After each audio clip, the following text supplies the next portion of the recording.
Retire हो गए तब भगवान के दरबार में जाओ तो भगवान भी रिटायर कर देगा। जाओ अब घर में बैठे रहो, 2 रोटी खाओ।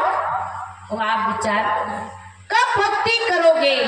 ध्रुव और प्रहलाद कोई बूढ़े नहीं हुए थे, 5 साल 7 साल के बालक थे और भक्ति किया तो आज भी उनका नाम लेते हो।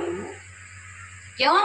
वो राजा के बच्चे थे इसलिए, राजकुमार थे इसलिए नहीं, उन्होंने भक्ति किया, अपने जीवन में उस परमात्मा का साक्षात्कार किया, आत्मज्ञान को प्राप्त करके अपनी आत्मा को इतना उन्नत कर लिया कि समाज में आज उनका नाम बड़े आदर से लिया जाता है कि ध्रुव और प्रहलाद ने भक्ति किया। हमारे तो 1-2 पीढ़ी भी हमें नाम याद नहीं हो। आपके दादा के परदादा आपको नाम याद है? अगर कहीं कागज में लिखा होगा तो अलग बात है भाई, पर ऐसे तो याद नहीं होगा। पर मीराबाई, ध्रुव, प्रहलाद, संत कबीर दास जी, हनुमान जी, काशबरी, सहजोबाई, इन सब को हम याद करते। क्यों?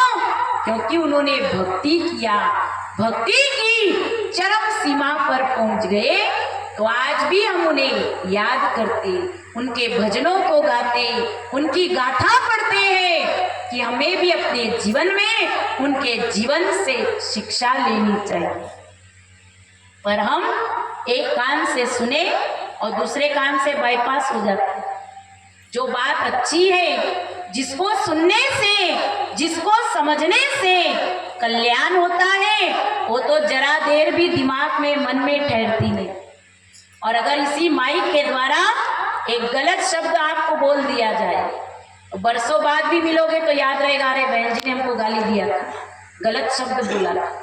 तो गलत हमें याद रहता है, और अच्छी बात, संतों की वाणी, सत्संग की वाणी हमें याद नहीं रहती है।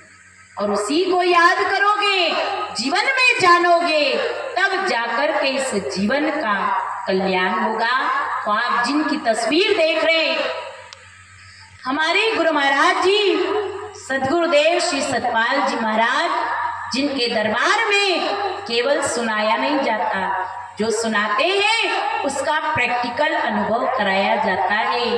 जो ज्ञान भगवान राम ने हनुमान जी को दिया, जो ज्ञान भगवान श्री कृष्ण ने अर्जुन को युद्ध के मैदान में दिया, जो ज्ञान संत रैदास जी ने मीराबाई को दिया, जो ज्ञान ध्रुव प्रहलाद ने संत नारद जी से जाना, जिस ज्ञान को समर्थ गुरु रामदास जी की शरण में जाकर छत्रपति शिवाजी महाराज ने जाना, जिस ज्ञान को स्वामी विवेकानंद जी ने ठाकुर रामकृष्ण परमहंस की शरण में जाकर जाना, वही ज्ञान आज भी गुरु महाराज जी के दरबार में उसका प्रैक्टिकल अनुभव कराया जाता है।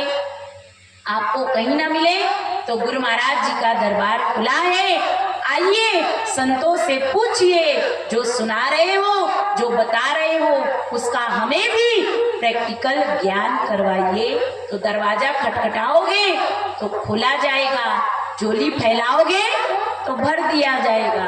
और अकड़े रहोगे, अरे हम तो धनवान हैं, हम तो रूपवान हैं, हमारे पास क्या कमी है, ये साधु संत हमें क्या देंगे, तो कुछ नहीं मिलने वाला, झोली खाली ही लेकर चले जाओगे।